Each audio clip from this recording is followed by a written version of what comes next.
Good morning, y'all, and welcome to another vlog. You in the past, I'm in the future. You mad that they don't salute you. I need a bag. Thank you so much for clicking on this video. If you're new here, my name is Keela Trishawn, and I make videos on lifestyle, insurance, and mental health. I also do vlogs, day in the life in the insurance industry, day in the life with a toddler, all the things. So if that's something that interests you, go on ahead and click that subscribe button below. Be sure to turn on your notifications so you don't miss anything from me. And if you're returning, thank you so much for coming back, and thank you for your support. Alrighty, so today I have an inspection. I just dropped off little man at school, and he was like super excited. He actually woke up this morning before I had to go wake him up, which is actually real cool because we were running late. So the fact that he woke up before, like, that just made it perfect because we would have been running even more late if I had to wake him up. But anyways, yeah, so we are just coming off of Martin Luther King Day. So we had Monday off. Today is Wednesday. Yesterday was a lot going on. Whenever you have a day off in insurance, it's like, it's good that you have that day off, but then I feel like you pay for it the next day because there's always like more than 5 days worth of work, right? But when you have a short week, you still have that 5 days plus worth of work, but then now you only have 4 days to get it done and then a finite amount of time. So I ended up doing a bit of OT yesterday. There were a couple things that kind of got on my nerves, like, I had requested money to pay some claims, and it's been slow to get approved because we've just been really overwhelmed. Like, January has been really busy. Thank God it's not as crazy as last January. Like, last January, I was ready to throw in the towel, okay? I was at a different company, but like across the board in insurance, it was just like out of control. But this year, still busy, but like not as insane. However, it's like sometimes I think that management can lose touch with just like what it's like to be out there day to day. So like they'll ask you to do certain things that just are kind of redundant. And I don't be trying to question authority or whatever, because like I get it, whatever decision you're trying to make is for, the good of the claim, the good of the company, all that jazz. But then if I'm being a realist, I've been in the industry long enough to where certain things you're asking me to do, it's like, okay, that's crazy. Like, why are you asking me to do that? So yeah. I had a couple of situations like that where not my supervisor, the manager of the department was like asking me to do. I had a couple of situations, and I'm not going to get like into them super deep, only because, you just never know who's watching. But there were a couple of situations where I'm like, okay, you're asking me to do this step, but it doesn't make sense because I already did that step. So if you wanted me to do this from jump, why didn't I just do, like, just basically holding up the claim? Like, one of the most frustrating things for an adjuster is to ask for approval on something and it's sitting in the queue for days. Like, this particular situation was sitting in the queue for like 3 or 4 days, and I come back just for it to be denied off some frivolous stuff. So yeah, I was pretty annoyed. And I'm like, dang, if that's how things are going to be moving forward, it's just simply giving me confirmation that I don't need to be in claims anymore, if I'm going to be completely honest. And I don't want this to become like a negative thing where I'm just like bashing like being an adjuster. I don't want it to be that, but like I got to keep it all the way 100. It'd be a lot of things that just don't make no sense. And sometimes I feel like managers they just lose touch with being in this position. It's like they be like, oh, why don't you just do this? And it's like, it's way easier said than done. Like, what you're asking me to do is going to take at least 2 to 3 hours, and I only have an 8-hour workday with, X amount of claims. Like, come on. So yeah, it was a little frustrating. So after work, I ended up doing yoga because like I usually do yoga. If I don't do yoga no time else, I do it at the beginning of the week just to get over the effery of the job. So yeah, I'm probably gonna do it again tonight. But anyways, I have an inspection pretty soon. Well, it's at 10 o'clock, but it's like kind of far with traffic, so I'm gonna have to get on the road probably about like 8:30. Meeting a contractor out there. It's a pretty high-end claim. It's a celebrity claim. Actually, I don't think the celebrity is going to be there. I think it's just going to be like assistants and stuff. But I am just, mentally preparing for that, only because, with a celebrity home, it just means that it's going to be like a big claim. So anyway, I'll take you guys with me throughout the day, just so you guys can kind of see what's going on, managing my desk and all of that. And yeah, I'll talk to y'all in a little bit. Hey, you guys. So I'm back, and I just got done with that inspection. So it actually went like well. Everybody was super nice. The contractor was nice. The plumber was nice. The customer was nice. My contractor, well, obviously my contractor's nice. I always invite out contractors that I really, F with, whatever. But it was good. It was pretty cut and dry. So it was a supply line that had bursted in an upstairs bathroom, and it caused leaking to like a room downstairs and like the entry basically. So the problem is that they did like a full repipe of the home, which is completely fine, but the policy does not cover a repipe. The policy covers the damage, like the actual damage, the sudden and accidental damage. So that's what we're trying to figure out. And when I was asking questions, no one could really give me an answer. They're just like, oh yeah, it was a repipe. I'm like, that's cool, but I need to know like what leaked, like what specifically leaked. And so it kind of took a little bit to get to that, which I'm not tripping, because like, if you don't do insurance, then sometimes you don't understand where we're going with stuff. So I try to break it down in layman's terms. Like, look, I understand that you did a repipe, and I'm not like saying that you did anything wrong. This is your home, so you do whatever you need to do. However, the policy covers sudden and accidental damage. Now, the policy will cover to do a reroute, for example. And the only time the policy will cover a reroute is if we're doing a reroute to save some material. So for example, if you have like continuous tile or something, like you have a lot of customers that have like the marble tile floors, those things are really expensive to replace. So if we can save the floor, like if it's a slab, if we can save the floor by not like drilling directly into that tile, because now you're on the hook for all of it, and going into the slab, if we can save it by doing a reroute through like drywall, way easier to replace drywall than it is to replace tile flooring.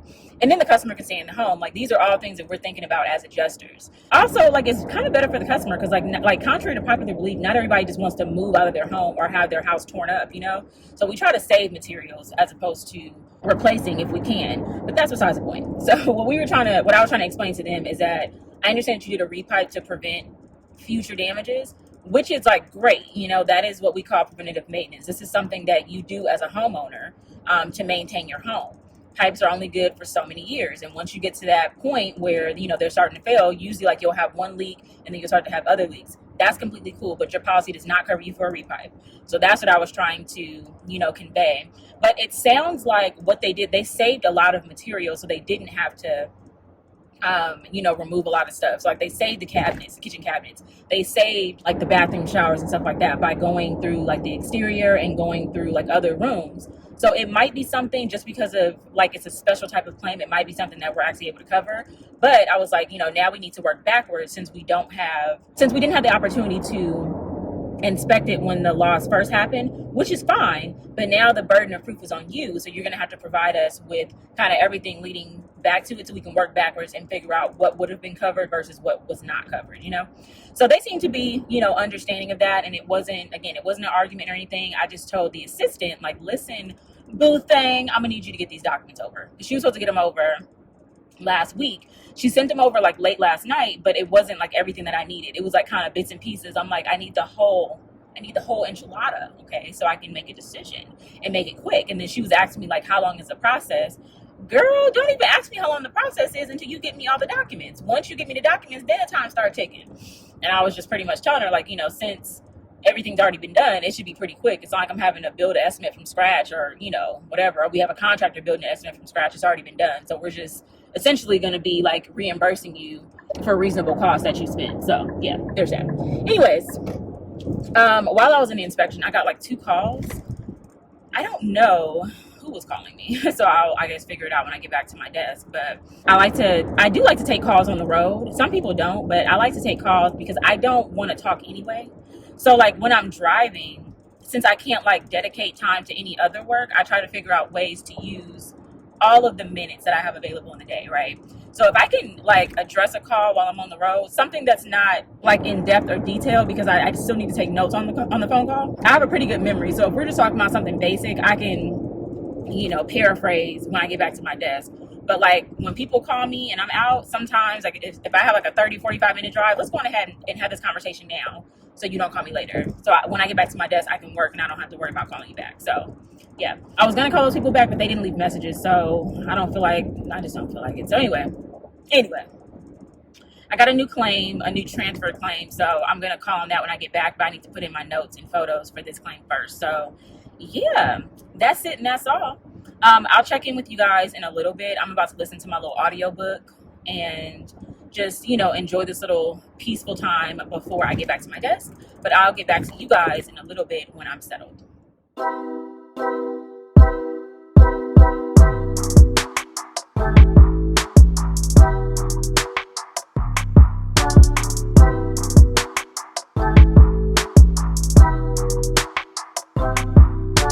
Hey you guys, so it's been a couple of hours since I last checked in.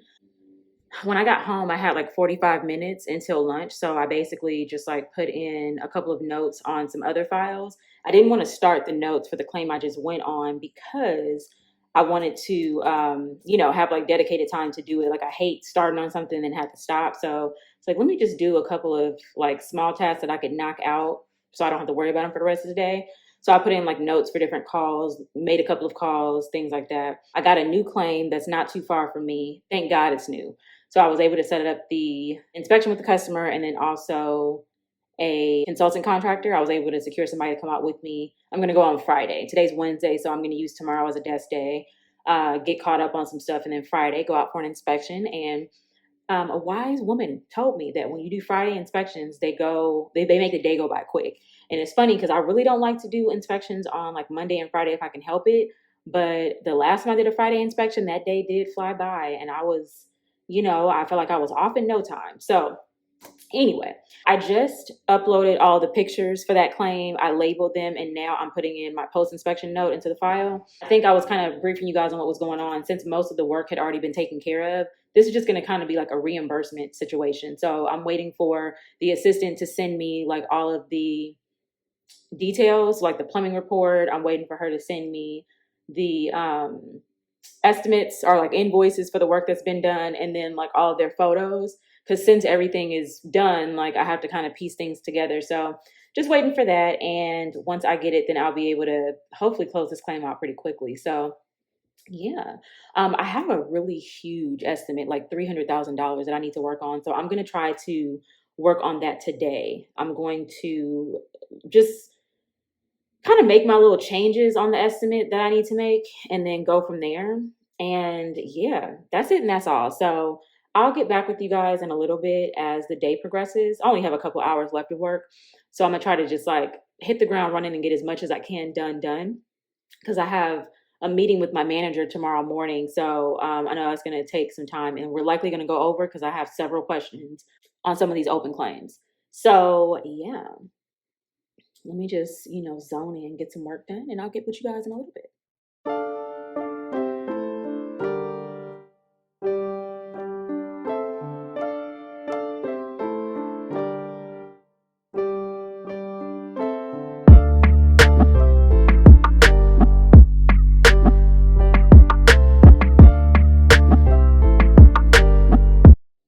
Hey y'all, so I am going through that big estimate I was telling you about, and I'm just putting the depreciation on the estimate so I can send it for approval.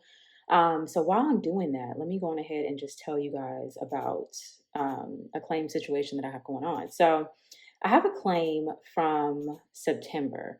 Now, I got out to this claim like right in the very beginning, like 3 or 4 days after the loss. It was a supply line that burst in the kitchen, and the insured had did some mitigation on his own with his company. He dried up a lot of the water or whatever, but there was like some damage to some kitchen cabinets. Now, when I came out with my mitigation vendor, which I did on purpose, came out with a mitigation vendor, asked him if he had the piece available. He didn't. He said he had already gotten it changed, whatever. So I sent out a leak detection to confirm that there was actually work done. It was confirmed. Cool. I extended coverage. Now, my mitigation vendor said that they didn't detect any moisture in the floor. It was like a tile flooring, like a high-end tile. So he had some damages, like some water damage to some furniture and stuff like that. It's like kind of like a one room open plan type situation, like an entry kitchen, living room type situation.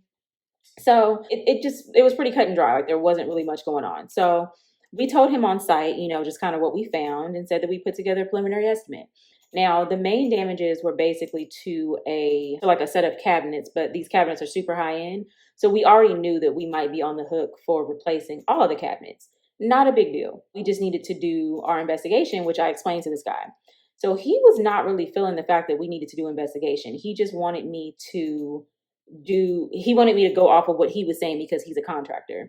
And what I was trying to explain to him is that that's not how that works. Like, we don't just take your word for it because you're a contractor. I have a duty to like investigate the claim and make sure that the money is being used properly. Like, we don't just replace things just because you say that it needs to be replaced. There has to be a reason for things to be replaced. Otherwise, we would pay for repairs of these items.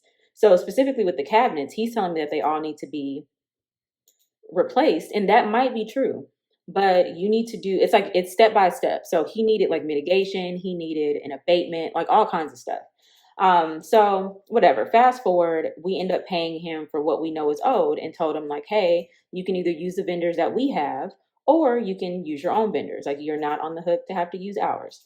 So he said he wanted to do the work himself. Cool, but understand that you can't just wait on it, because he said he wanted to do everything at the same time. He's like, I don't want to move my family out of the house and do things in pieces. I need to wait until I can get all the work done at the same time. So I'm going to get estimates for everything and then start.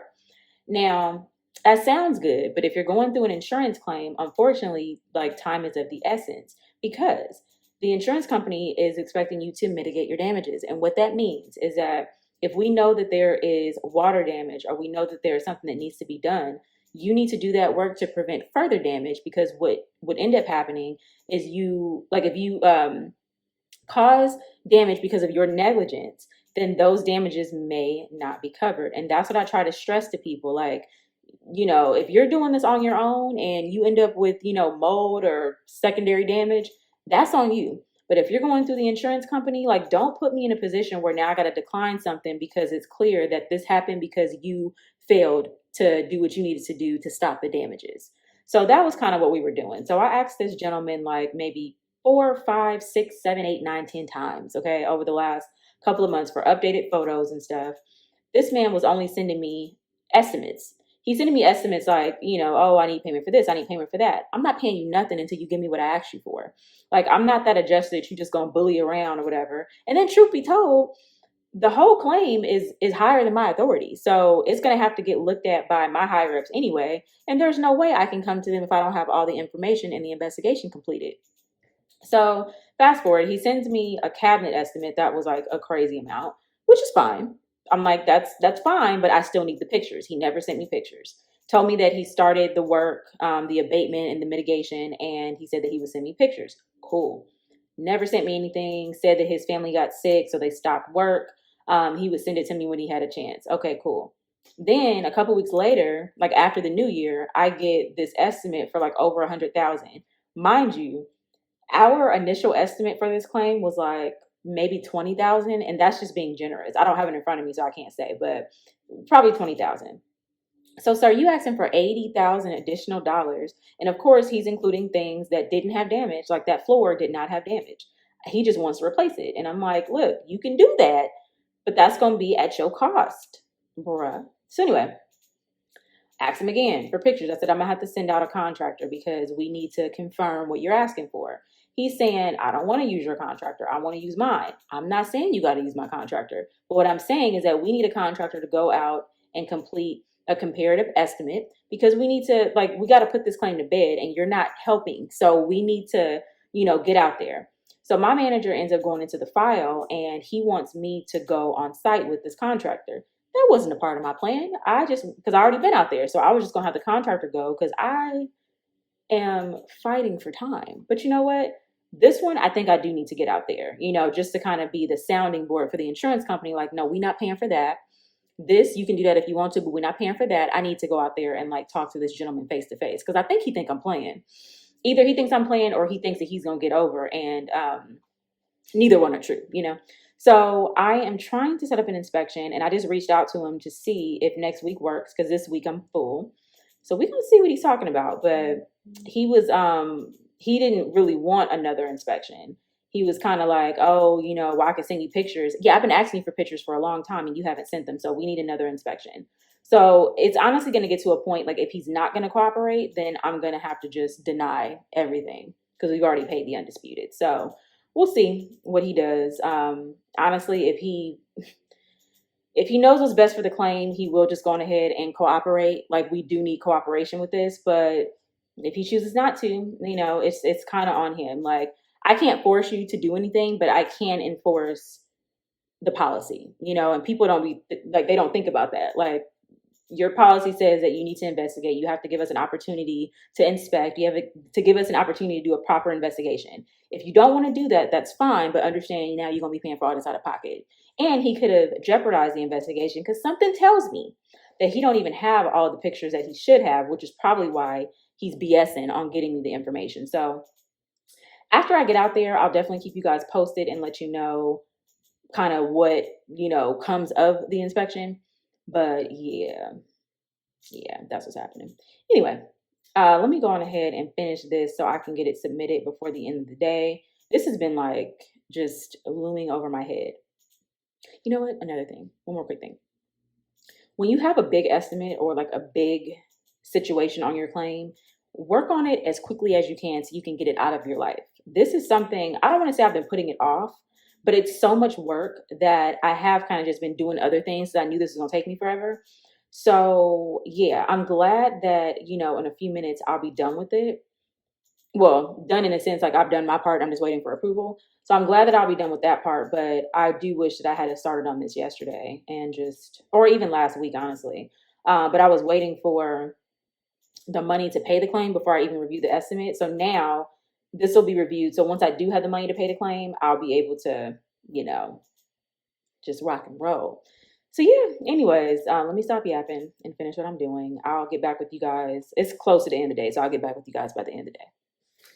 Hey you guys, good morning. It is Friday. So I completely forgot to come back on Wednesday after the last clip because I was just trying to, put my head down and get to work because it was a short week. So basically by the end of that day, I was just trying to set up my next couple of days. I ended up setting up an inspection for today. So I'll be going out in a couple of hours. Thank God that inspection is close.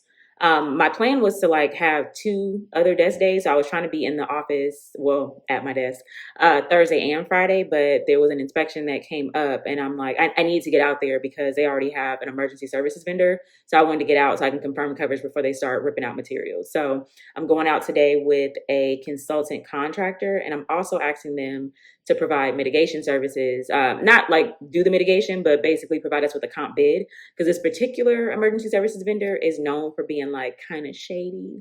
I've dealt with them for literally ever since I started in claims and they know who I am.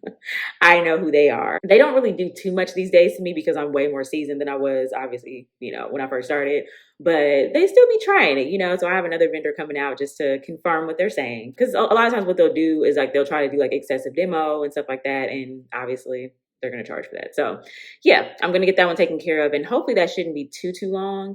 And then I have a couple of things that I want to get done today for sure that I want to just get through. So this morning, I'm going to go through a estimate that this insured had reached out to me about. I got transferred this claim and that's kind of the last thing we need to do. So I'm going to try to knock that out this morning before I have to go to that inspection. So if I can get that out the way, that'll be off my plate. And then I can just kind of, work on everything else as it comes. So anywho, I hope that you guys enjoyed this day in the life vlog. Definitely want to do more of these in the new year because, a lot of days look the same as far as the workload, but things come up.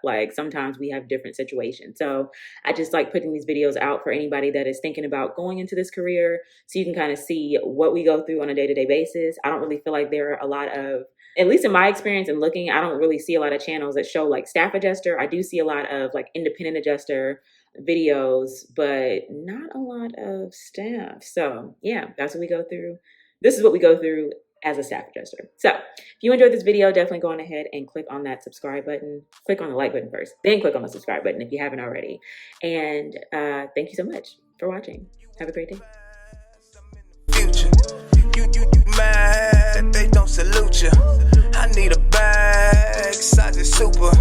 They turned your back, it's like I never knew you.